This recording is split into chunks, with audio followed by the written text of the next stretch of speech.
I met you after the hard times. Good afternoon, Neil here with the Off the Lip Radio Show, and this is Who's Who in Santa Cruz, episode number 24. Something like that. I am with the, is that Julia Roberts? Oh, it's Gail Pellerin's in the house. Yoo-hoo! How are you? I'm good. She's got notes, so pick the notes up, let's go. Oh. Okay, so what are you? What are you, State Assembly? What are you? What are Are you? you all comfy? Yeah, I'm gonna go. I want to make comfy. sure you're comfy. What are you know, drinking, though? What, drinking water? Okay. I think I'm doing the interview. No, You're doing an interview with me? I'm going to do the interview. Yeah. No. All's well. How are you? Good.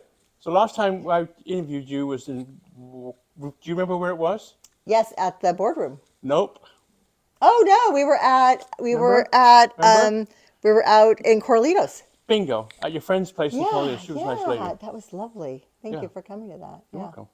Yeah. So you're the only person that TC and I has ever endorsed. Grateful. Thank you. And Thank actually, you so much. as much as we love you, the reason we endorsed you, I think, is because I coached Emily for 4 years and she drove me nuts. Thank God I have a daughter that has enticed Drove me me nuts. Yes. She would just, as soon as I yelled at her, she'd just smile at me like, fuck you. Yeah. She's a woman of her own ideas and speaks her mind. Absolutely. Yeah. Does it fall far from the tree? Never. Okay, grab your notes. Okay, you want me? Okay. I don't have any questions. Let me ask you a question. Why don't I start with this? What is that? With You rolled in here. You rolled in here with that. Yeah. What is that? So, I read Facebook, and I saw that you were having your 10-year anniversary That's right. of the Off the Lip radio show. So you get an Assembly certificate of recognition. Wow! Oh my God! Me.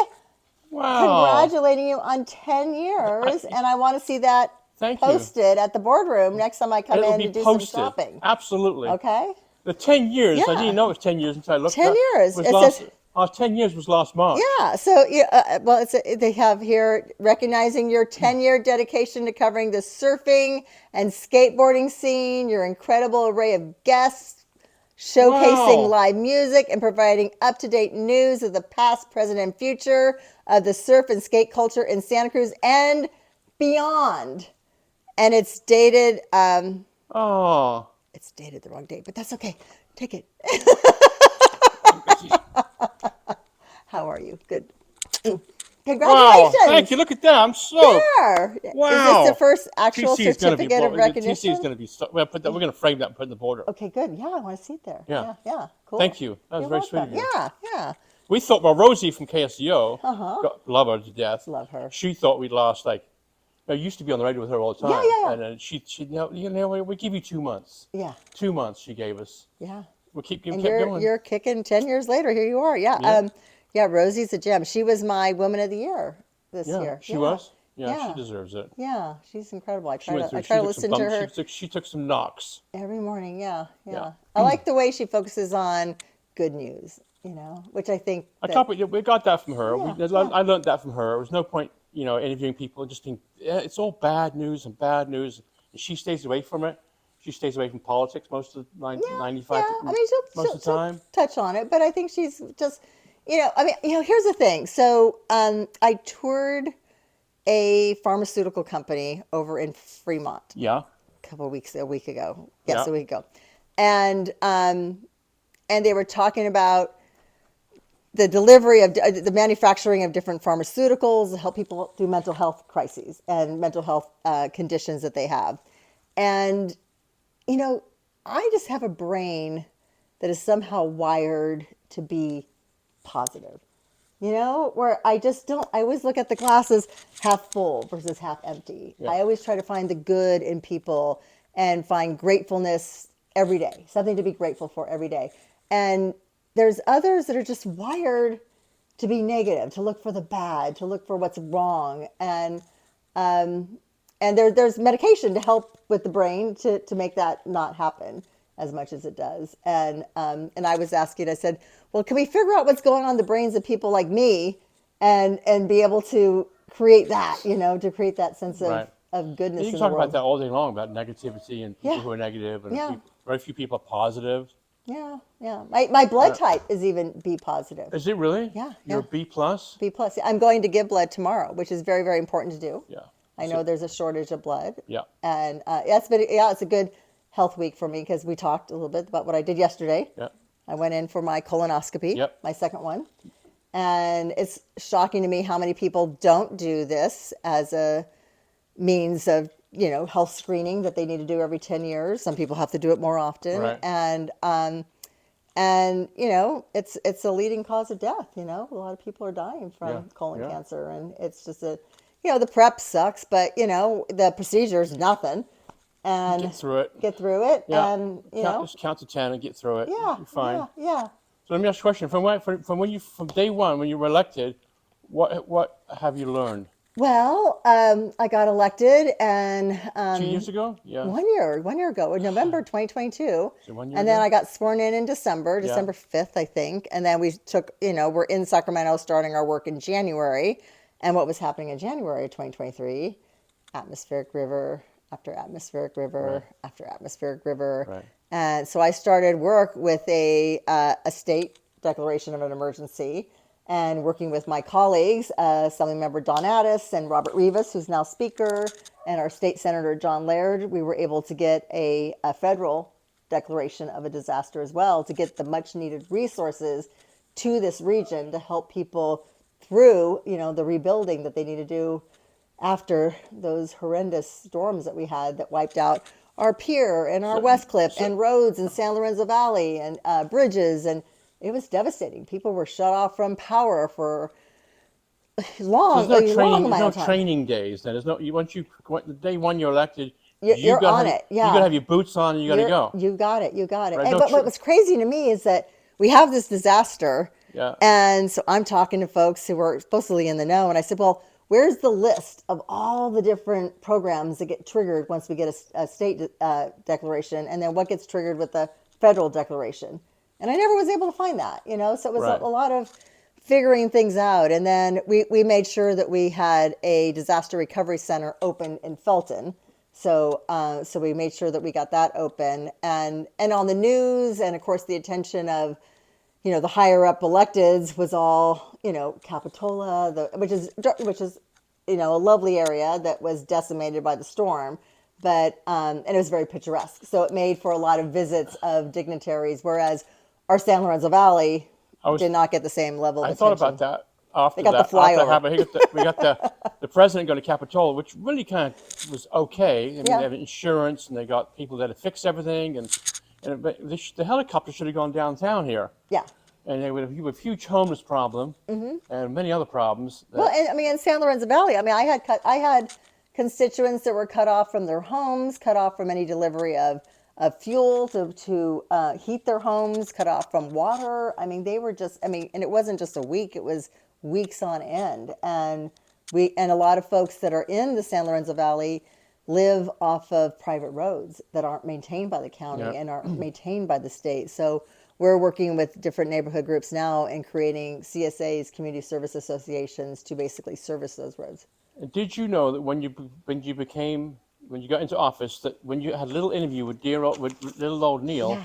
that it would take 3 pages No, of it's not. notes? It's two pages. It's two. There's only 2 lines on the other page. Yeah, yeah. Notice in case I forget anything. Okay, These are all a bunch of good numbers. Drag something up here. Well, I mean, so one thing that This is your swan song right here? I mean, just a few highlights Okay. of the year. It's like the top 10 kind of a thing. Top 10 highlights. Top 10 highlights. So one thing I was able to do, which is my favorite part of this job, is delivering big checks, like big size, right? And sometimes big numbers as well. Yeah. I don't have one for you. No. And so what I was able to do is I was able to get some money for the Highlands Park Senior and Community Center, Okay. because they needed some money to do their ADA improvement in the facility and other structural things. So I got them $377,000 from the state. And I got $1 million in funding over 4 years for the Los Gatos Saratoga Recreation Center, that's doing a senior program and trying to build a senior center. And because of our farmers that suffered so much from those disastrous, not only the fires, but then the floods and the storms. We got them 2.123 million for the Community Alliance with Family Farmers to help with emergency storm recovery.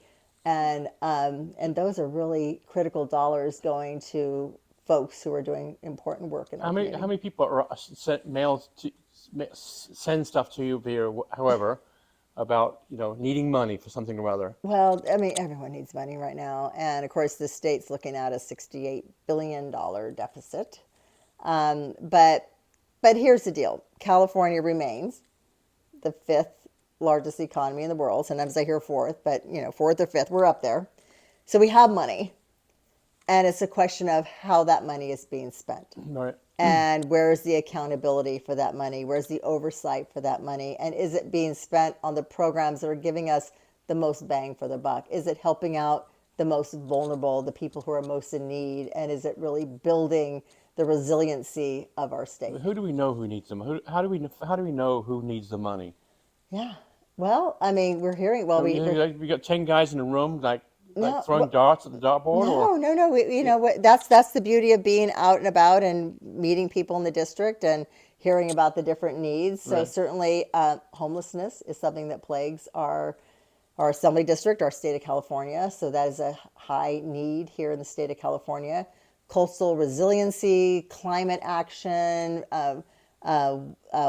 forest resiliency, those are all issues that need time, attention, money. So the state legislature is looking at several bond proposals. There's likely going to be a bond, maybe two bonds, on the ballot in November to provide funds for these much needed climate resiliency issues that we have. What was your biggest success? Oh my goodness. In your first year? Well, okay, so I sent 10 bills to the governor. Yep. And guess how many he signed? 9.5. Can't sign a half a bill, but he signed all 10. He signed all 10? That's close. Yeah. So I was going to say 10. I better back off a little bit. Yeah. So I was very excited about that. So 10 bills to the governor, and they all got signed. Yeah. My background being in elections as a chief elections official here in Santa Cruz County for over 27 years, I carried a lot of election-related bills. And one was, I had 6 of them got signed. 6 were carried and signed into law. But I remember in January when my friend and colleague from Shasta, Kathy Darling Allen, called me and talked to me about what was happening in her county, where her board of supervisors, a very rogue board that was elected, believing in the big lie. This is up north? Yeah, in Shasta County. And she called and was talking to me about how they basically threw out their voting system and said that she's going to have to go to a hand-counted paper ballot system, which is not accurate. It's very time-consuming and costs a lot of money and requires a huge workforce. And hand-counting ballots is absolutely necessary to audit, but we have great technology now where we need to utilize that in the conduct of elections. So we have voting systems that go through federal qualification and state certification and adhere to voting system standards, blah, blah, blah. Anyway, so she was talking to me about what happened and that her board threw this out. And I said, well, we need to do something about this. She's like, yeah, we got to do something. And I thought, wait a minute, I'm a legislator. I could do something about this. And all of a sudden the light went on that I could draft a piece of legislation. So I did. So I wrote a piece of legislation along with the Secretary of State's guidance, and we got it to the governor, and he signed it into law. And it basically says counties can't do that. They got it here. They have to have a voting system. Each county. That's federally qualified, state certified. It has accessibility components for a person with a disability to vote independently and privately. That's auditable, and they can't just go to a hand-counted paper ballot system for a large election. They could do it for smaller elections, but not a large one. Your term's 2 years, right?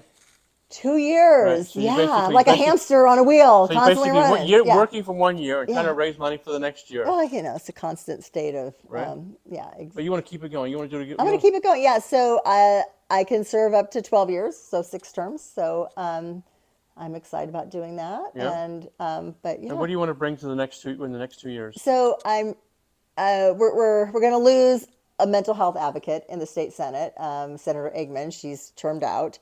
And mental health is something that's profoundly impacted my family. And certainly after the pandemic and everything we've been through, and currently now what's going on in the world and inflation and everything else that's impacting us, mental health is high on everybody's list. It's a Everybody's it's a affected. But I public think health everybody's crisis. affected by it Yeah, somehow or so, other. yeah, and it impacts our I don't think. workforce, it impacts our schools, it impacts our seniors, it impacts our communities.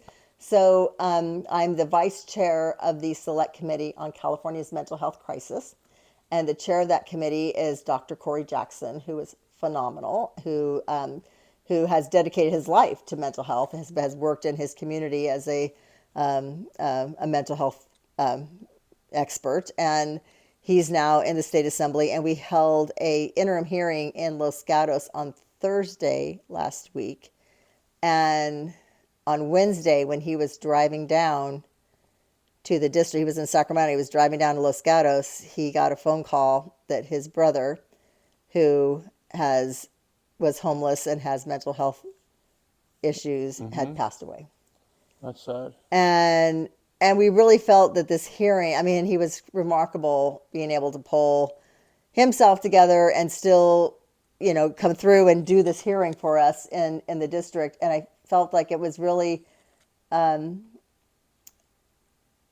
really an honor of people like his brother, that people that have fallen through the system, people we were unable to help and guide and Do you provide think the resources they needed. Are we coping with the mental health? Is it overwhelming, overpouring the cup? Is it too great? I don't think it's too great, but we let it go. We let it languish. We didn't give it attention, time, resources, workforce for decades, and we're now seeing the reality of that oversight or that lack of attention. So but there's a lot we need to do. We need to beef up our workforce. We need to deal with our the mental health challenges that we're seeing in youth and children. I'm hearing children as young as 2 and 3 years old are showing up with mental health conditions.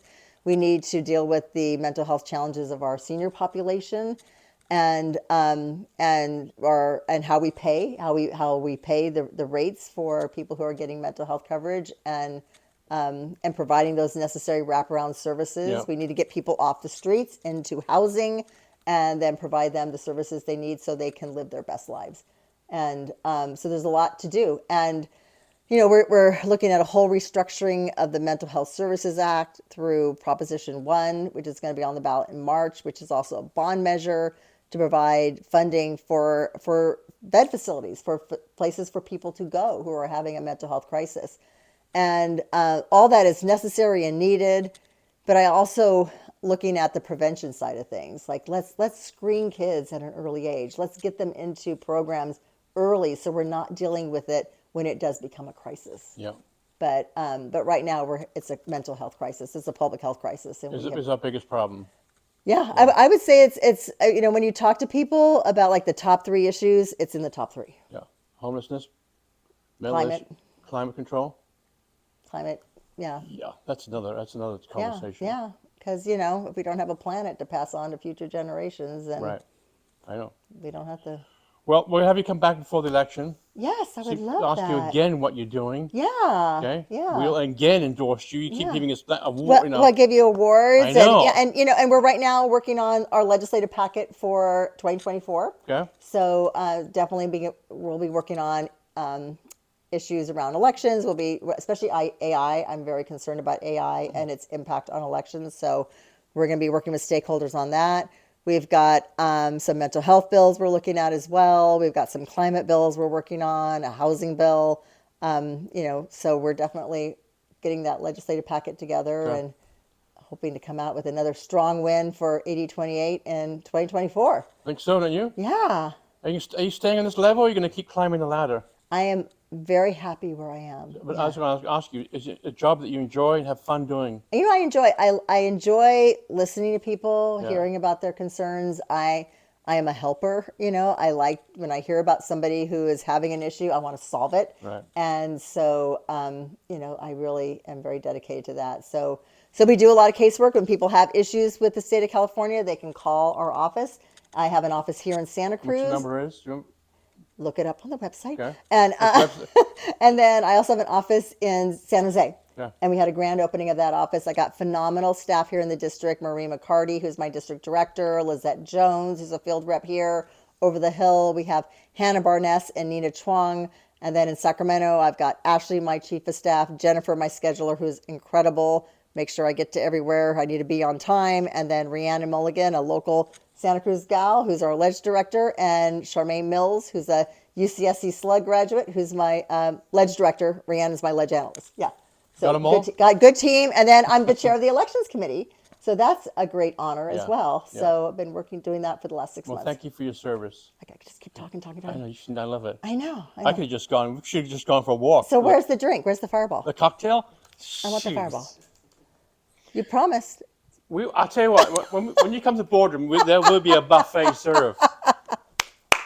Thank you. Thank Love you, you. Neil.